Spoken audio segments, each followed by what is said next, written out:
ஆகும் அப்படின்னா once in 3 months அடிக்கடி அப்டேட் பண்ணிட்டே இருப்பான். ரேஸ் ஆகும் the good and the bad.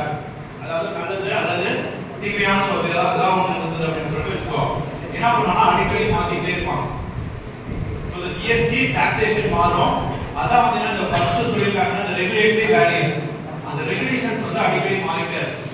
the same for your university. யூனிவர்சிட்டியோட ரெகுலேஷன்ஸ் வந்து என்னது 3 வருஷத்துக்கு ஒரு டைம் 4 வருஷத்துக்கு ஒரு டைம் மாத்துறாங்களா? ஏன் மாத்துறாங்க? Updation of the latest technology, updation of the latest technology, updation of the latest skills இது தேவை. ஒரு ஸ்டூடெண்ட் என்ன தேவை?